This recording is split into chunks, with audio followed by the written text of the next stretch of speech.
Good day, internet people. Good day. Sup, guys? I'm here with a super awesome deck profile of Shadow Paladin. It's the Witch deck. Built this one up when the sets came out. As you saw, we opened the extra boosters, and this is the deck I built. So obviously, we'll start with the starter, Witch of Banquets, Witch of Banquets, Lear. Such words. I know, right?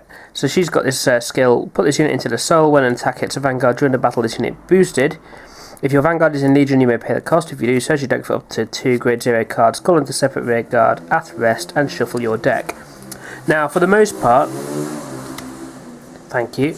Now, for the most part, I don't use her skill. I kind of use her as a 5k booster, or I use her as retire fodder for some of the other skills in the deck that say retire a witch. She's on the field, it's like, well, there you go.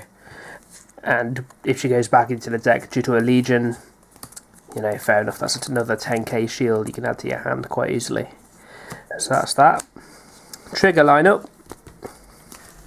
4 stand triggers. Wouldn't normally run stands, but they tend to be quite potent in this deck. Plus, not to mention the fact that when this one is placed on the rear guard, and if you have a Vanguard with Witch in its card name, and the number of grade 2 rear guards your opponent has is 2 or more, soul charge 1 and unflip A damage.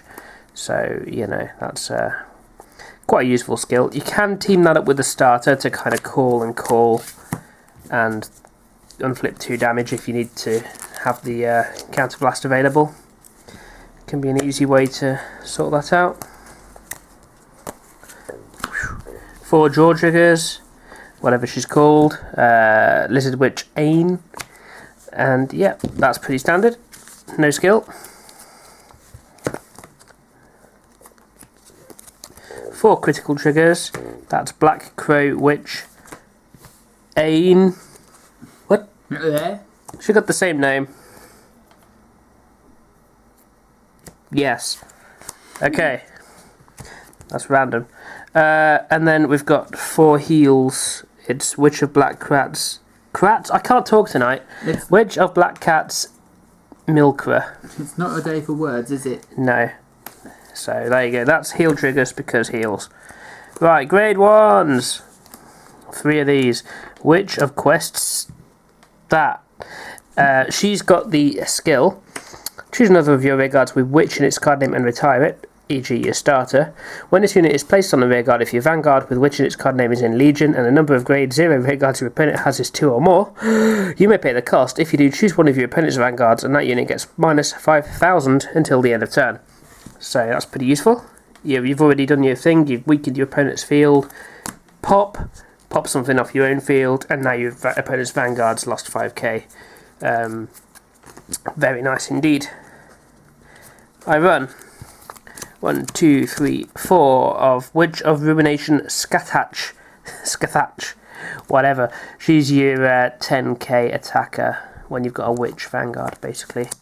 Kind of like a steady card. Can't really go too far wrong with it.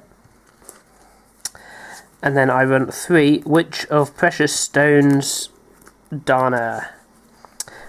This is another useful card. Soul Blast 1. When this unit is placed on the rear guard, if you have a Vanguard with Witch in its card name, you may pay the cost. If you do, choose one of your opponent's rear guards with a rear guard. Your opponent chooses a grade 0 card from his or her drop zone and calls it to that rear guard. So as long as they don't do that and get like, if you're against Nova Grappler, then there's a certain starter you hope they don't want to bring back out.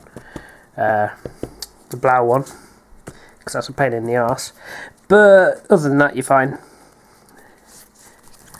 I run 2 Quintet Walls and 2 Perfect Guards. The Perfect Guards are actually from Genesis there, but they do the job for Shadow Paladin just as well, because it doesn't require a specific clan. And Maclear is expensive as balls, whereas these are like 10p, so that's pretty handy. That's all the grade 1s. Grade 2s, obviously. 4 Witch of Beauty, is it Femme? Yeah, I can't read it on this camera screen. Right, she's your basic 12k attacker when you have a Witch Vanguard, plus she's your main Vanguard's Legion mate. Then I run 4 of these. This is Inspection Witch Deirdre. She's cute. She has that ability, Counterblast, Soul Blast 1, when this unit is placed on the rearguard. If you have a Vanguard with Witch in its card name, you may pay the cost. If you do choose one of your opponent's rearguards with a rearguard, your opponent chooses a grade 0 card from his or her drop zone and calls it to that rearguard. So, you know, again, replacing your opponent's cards for stuff that's a little bit less useful for them, mostly.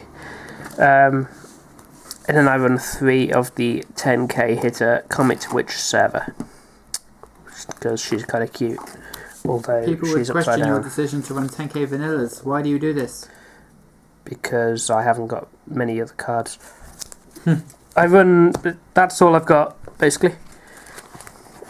I haven't got any Shadow Paladin cards, particularly outside of the An new argument booster. could be So. made for running things like Skull Witch Nemain or Moonlight Witch Vaha.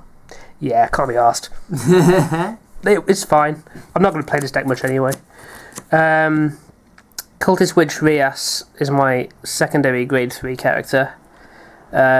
She's got... What does she do? I can't even remember what these cards do. Vanguard. Choose one of your rear guards with Witch in its card name and retire it when this unit legions. You may pay the cost if you do. Choose one of your opponent's Vanguards. And it gets minus 5,000 for each of your opponent's grade 0 rear guards until the end of turn. It's gross. And Counterblast 2 activated ability, which you'd obviously do first before you legion. Choose one of your opponent's rear guards with a rear guard. Your opponent reveals 5 cards on the top of his or her deck, chooses a grade 0 card from among them, calls it to that rear guard, and shuffles his or her deck. Not bad. Not bad for a double R card. Can knock your opponent down by It's 5, totally 10 or gross. 15 fairly easily. If you want to go for that all-out attack. When you use her skill, that's when the stand triggers come into their own. And finally, 1, 2, 3, 4 of this one. Mesmerizing Witch Fianna. And I've just done a silent hiccup. So this is like your boss card. And boobies. And you've got the activated ability Counterblast 2. If this unit is in Legion, choose up to 2 of your opponent's rearguards with a rearguard. Your opponent reveals 10 cards from the top of his or her deck, chooses grade 0 cards equal to the number of rearguards chosen from among them, calls those cards to no separate rearguard, and shuffles his or her deck. So it's like, oh, those 2 units I don't want you to have, you haven't got them anymore. 90% of the time that works, because 10 cards is quite a lot of the deck. And the activated ability is useful. Choose a rearguard with the same card name as a unit on your Vanguard circle and retire it. If the number of grade 0 rearguards your opponent has is 2 or more, draw 2 cards. This ability cannot be used for the rest of that turn. Quite a nice handy one. Sometimes you have to gamble and hope you get something good. And you'll usually pull a heal trigger. But, you know, pretty good. But it's all about that Counterblast 2 skill. That's where she comes into her own. And yeah, it's an interesting deck. It's a pretty good one for now, isn't it? Yeah, your opponents don't generally like you because you're basically thinning their deck of every trigger that they've ever pull on you. So it's a fairly safe one to say no guard near the end of the game, unless they've been shuffling cards in themselves using their Legion skills. If they haven't Legioned much, or they're not running a Legion deck, then generally they'll have probably 3 or 4 triggers left in the deck by the end of the game, if any. So it's pretty good. I would say that this deck, if people still want to use this deck by the time GBTO1 comes along, they're going to hate playing against Oracle players. Yeah. As I've managed to figure out, Oracle players will be able to run a 16 trigger lineup, which is nothing but triggers that do things. So And every trigger that comes out of the deck as a result of the witch skills will be just used for something. And in the event of the heal trigger, you're putting it back into the deck. The heal trigger returns to the deck, And the the stand stand trigger trigger returns to the deck, and then there's Psychic Bird, Drawing a and card. then there's Paisley Makers, which essentially is going to allow the Oracle player to check the top card and put it on top or bottom of the deck, in case there's still a trigger left to look for. Yeah, because if it's at the bottom of the deck, then I'm not going to let you get to it. Or you're not going to get to it if I make you get to it. And of course, Oracle players will be trying to feed the stack at that point. So, but that's only an Oracle specific. Yeah, the majority of decks will still struggle a bit against it, I think. But yeah, But- that deck's gross. It's kind of fun. It's alright. Don't like it. Although, to be fair, It smells. we've kind of moved on to Legion already, so we're not that bothered about it. Legion? We're- Stride! Ah. It's too late for this shit. Anyway, thanks for watching, guys. Post below with what you'd change to this deck. I probably won't change anything because I only use it once in a blue moon. But, you know, love to know what you think of the Shadow Paladin deck. Do you run the Revenger deck? Because I don't know anyone who does. No, we haven't come. Everyone seems to be mad about the witches because they're cute. Although that is about to change, I think. Is it?